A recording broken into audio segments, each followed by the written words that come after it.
Jean Messia. Qu'est-ce qui fait aujourd'hui que les chrétiens continuent d'être persécutés ? Les chrétiens continuent d'être persécutés, à mon sens, parce que il y a partout dans le monde une résurgence d'un fanatisme religieux. Je ne parle évidemment pas des États totalitaires comme la Chine, puisque la Chine, traditionnellement, comme d'ailleurs en son temps l'Union soviétique, ce sont des religions. Le communisme étant une religion, il n'accepte pas ce qu'il considère comme des concurrences religieuses. Et donc, effectivement, l'Union soviétique avait fermé les églises, les avait transformées en piscines, et que sais-je d'autre. Et la Chine fait à peu près la même chose. Ça, c'est, je dirais, des exemples un peu plus anciens et très différents, finalement, des persécutions qui ressurgissent en masse depuis une trentaine ou une quarantaine d'années, ou dans le monde arabo-musulman notamment, de par le fait qu'il y a un raidissement de l'islam, une sorte de réislamisation de l'islam qui traverse le monde arabe et dont évidemment les communautés musulmanes présentes en Occident n'échappent pas. Bon. Il est évident que, par exemple, moi je vais vous raconter mon histoire personnelle. Mes parents ont grandi en Égypte, dans l'Égypte des années 40, 50, 60. Je suis moi-même né en 1970, dans l'Égypte nassérienne, qui ressemblait comme deux gouttes d'eau, en tout cas dans sa capitale, Le Caire, à Paris, à New York, à Londres ou à Rome. L'université du Caire, hein, si je vous montre les images de l'université du Caire en 1965, une photo que je dois à ma mère, parce qu'elle était étudiante dans cette université-là, vous croiriez à la Sorbonne. Bon. C'était le temps où un président de la République, Gamal Abdel Nasser pour ne pas le citer, pouvait moquer ceux qui voulaient vivre comme au Moyen-Âge, ceux qui voulaient vivre du temps de Dieu qui commandait les croyants, où, disait-il, les femmes n'avaient le droit de marcher que la nuit et pas le jour, pour ne pas provoquer, etc. Et il tournait en dérision, dans ce discours resté célèbre, les frères musulmans et leur idéologie. Il était lui-même, pourtant, il aimait à le dire, président musulman d'un pays musulman. Qu'est-ce qui s'est passé depuis ? Eh bien, en fait, tout a commencé dans l'Égypte des années 70, où Anwar el-Sadat, le président qui a succédé à Nasser, a prétendu réislamiser l'Égypte. Parce que l'Égypte était sous la coupe de l'Union soviétique, il y avait 20 000 conseillers soviétiques en Égypte, qui ont notamment construit le canal de Suez et qui conseillaient l'armée égyptienne. Et donc, Sadat a eu peur que l'Égypte ne soit plus chrétienne. Lui, ne soit plus musulmane, pardon. Lui qui se pensait comme un président musulman d'un pays qui devait rester fondamentalement musulman. Donc, il a libéré des prisons égyptiennes tous les frères musulmans que Nasser avait embastillés. Tant et si bien qu'il a libéré une sorte de bête immonde qu'il a emporté lui-même, puisque ce sont ces frères musulmans-là, le djihad islamique notamment, qui vont l'assassiner le 6 octobre 81 au cours de ce fameux défilé militaire du 6 octobre, donc la guerre de 73. Et donc en fait, à partir de là, comment dirais-je, l'intellectualisation de l'intégrisme islamique commence par la résurgence des frères musulmans que Nasser avait éteints, qui étaient nés en 1927, et qui vont ensuite se propager dans le monde arabo-musulman, puisque, vous savez, quand Nasser aide, par exemple, les révolutionnaires algériens dans leur libération, ou les pays du Golfe à se constituer une administration, parce que les pays du Golfe ont été indépendants très tard, il leur envoie les frères musulmans, beaucoup de frères musulmans, pour lesquels il n'y avait pas de place dans les prisons. Donc, qui a enseigné l'arabe dans les écoles algériennes dans les années 60 sous Boumedienne? Ce sont les frères musulmans égyptiens qui avaient cette vertu de maîtriser parfaitement la langue arabe, puisque c'est des gens qui avaient parfaitement étudié le Coran. Le problème, c'est qu'ils ont arabisé l'Algérie en inoculant dans l'enseignement de l'arabe leur vision de l'islam. Et il est quand même assez sidérant de constater que le FIS et le GIA, qui vont occasionner la guerre civile algérienne à partir de 1990, si vous comptez 1960, 1965, 1990, c'est l'aboutissement de la génération d'Algériens qui avaient été formés par les frères musulmans égyptiens en Algérie. De la même manière qu'en Arabie Saoudite, les frères musulmans qui ont construit l'État saoudien, parce que c'était des bons administrateurs, ils ont aussi inoculé au wahhabisme la pensée frériste. Et donc, en fait, comment dirais-je, ce dogme théologique fanatique de l'islam, dont le ventre fécond ont été les frères musulmans d'Égypte, ça a métastasé à travers l'émigration et l'expulsion de ces frères musulmans à travers l'ensemble du monde arabo-musulman. Ils y ont formé des générations qu'ensuite nous allons récupérer dans le monde arabo-musulman 20 ou 30 ans après. Le monde arabo-musulman s'est réveillé, puisque, et je termine par là, l'Égypte, les Émirats, Bahreïn, l'Arabie Saoudite considèrent les frères musulmans comme une organisation terroriste, embastillent leurs membres à tour de bras. Que font-ils ? Ils trouvent refuge dans les pays européens, à Londres, en France, où bizarrement les frères musulmans ne sont pas classés comme organisation terroriste, ils sont même accueillis comme étant des réfugiés politiques, inexpulsables parce qu'ils risquent la mort dans leur pays d'origine. Et donc, à leur tour, les pays occidentaux connaissent exactement la même dynamique d'islamisation par les frères musulmans qu'avaient connu un certain nombre de pays du Proche et du Moyen-Orient il y a une vingtaine ou une trentaine d'années. Voilà le schéma qui explique au fond pourquoi ce raidissement de l'islam, la pensée, je rappelle que la pensée frériste est extrêmement hostile au christianisme, qu'elle appelle les associateurs. Elle est extrêmement hostile aux juifs, qu'elle appelle le peuple maudit. Et donc, en fait, il y a évidemment un lien évident entre la résurgence des persécutions chrétiennes dans le monde arabe et des actes antichrétiens en Occident à la faveur de cette frérisation de l'islam à laquelle nous assistons depuis une trentaine d'années.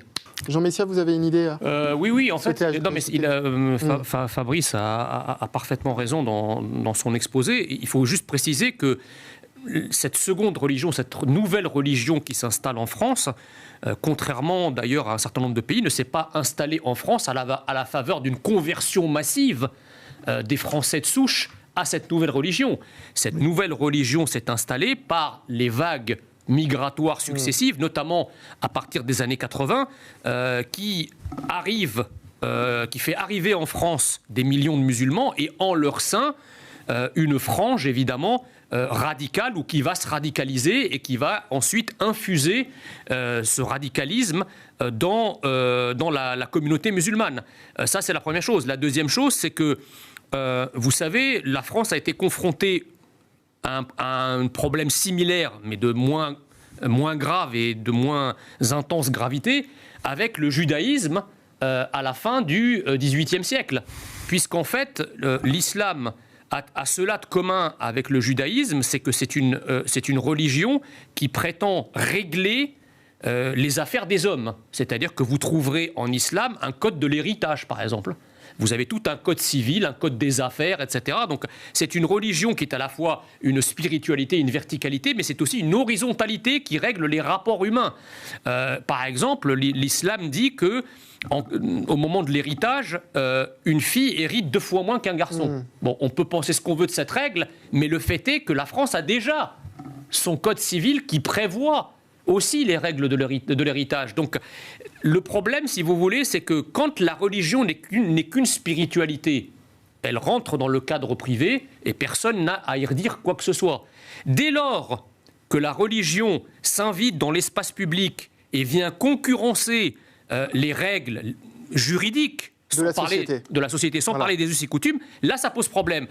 Au moment du judaïsme, il y a eu le concordat de Napoléon. Vous rappelez-vous de cette phrase de Clermont-Tonnerre, tout en tant qu'individu, rien en tant que peuple. Donc, vous accédez à la citoyenneté, vous délaissez dans votre religion tout ce qui vient concurrencer le socle du code civil napoléonien. Ça s'appelle le concordat.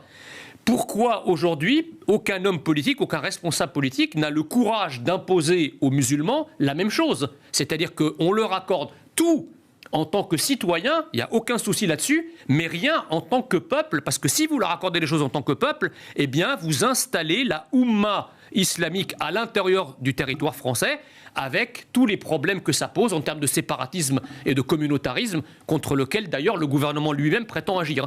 Et je pense que l'islam déteste encore plus l'athéisme que les juifs et les chrétiens. Alors, après, peut-être pas pour tous les musulmans, mais voilà, en tous les cas, c'est une question qui peut se poser. Du côté frériste, en tout cas. Du côté frériste.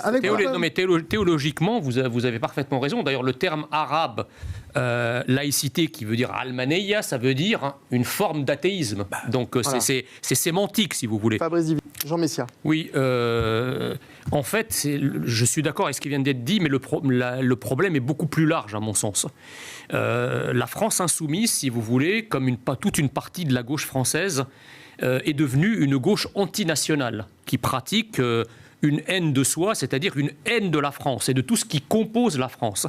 Et donc, en fait, ils s'attaquent au catholicisme, je dirais non pas comme religion, mais comme l'une des principales racines de l'identité française qu'ils ont, comment dirais-je, en horreur. En sainte horreur, j'allais dire. Voilà, exactement. Ils combattent le catholicisme parce qu'ils combattent la France. Les deux sont consubstantiels.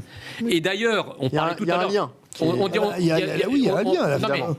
La France est née de l'Église, c'est... Exactement, mais en fait, et on parlait tout à l'heure de laïcité, Fabrice Divisiau disait que ça n'avait aucun rapport. Au contraire, c'est que en fait, la laïcité est un concept républicain qui va être qui ne posait aucun problème après 1905 et tous les Français vivaient la laïcité absolument normalement.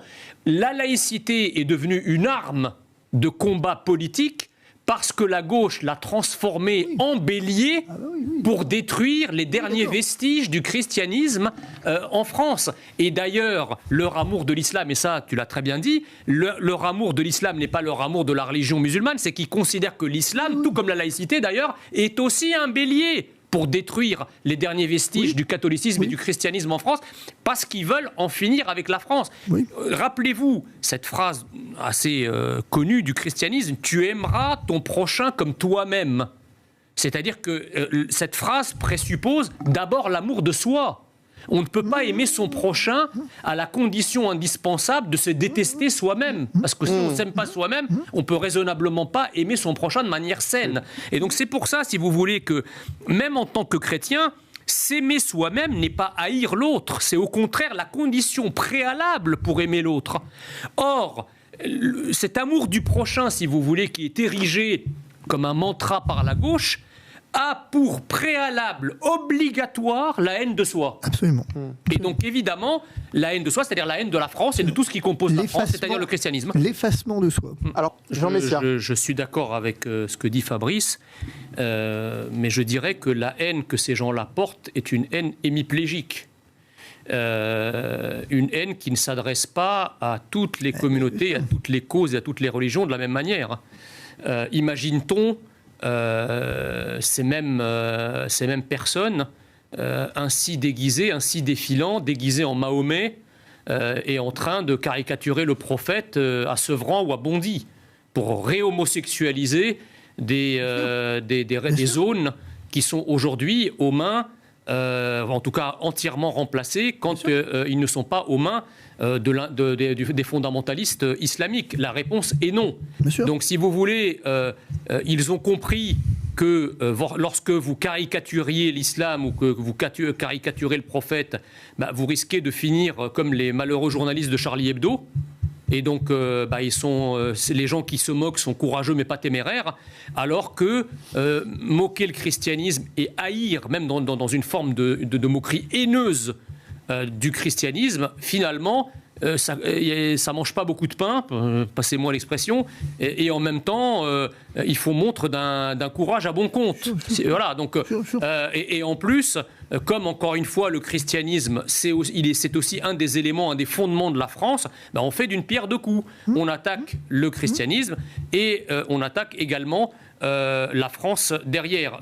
Tout ça pour dire que moi, le droit au blasphème, à la limite, s'il est institutionnalisé et que ces gens-là critiquent toutes les religions de la même manière, à la limite, je ne serais pas d'accord avec ça, mais j'y verrais une forme d'égalité qui compenserait le scandale qu'on peut ressentir lorsqu'on est membre d'une religion. Ce qui est dérangeant, c'est que ces gens-là ne font pas du droit au blasphème un droit universel. Ils utilisent, encore une fois, comme la laïcité de tout à l'heure, ils instrumentalisent le blasphème pour s'en servir comme d'une arme de destruction massive et du christianisme et de la France. Jean Messia. Non, mais le problème, si vous voulez, c'est que si on doit résumer tout ce qui commande la politique en France depuis 50 ans, ça tient en un mot, haine. Oui. La haine de la France. Et vous déclinez, si vous lisez toutes les politiques, y compris sur des sujets aussi lointains que l'écologie, c'est la haine de la France qui gouverne. Et encore une fois, cette haine de la France, c'est ça qui explique l'immigration massive, c'est ça qui explique qu'on laisse venir des prêcheurs de haine et qu'on a tant tardé à les expulser, c'est ça qui explique et aussi qu'on tourne en dérision le christianisme, parce que c'est un élément constitutif de la France. Donc moi je dirais, pour répondre à votre question, Michael, c'est que pour que le christianisme puisse à nouveau briller, il faut, comment dirais-je, se réapproprier l'identité chrétienne, mais c'est plus large que ça. C'est se réapproprier notre identité nationale dont le christianisme est un élément fondamental.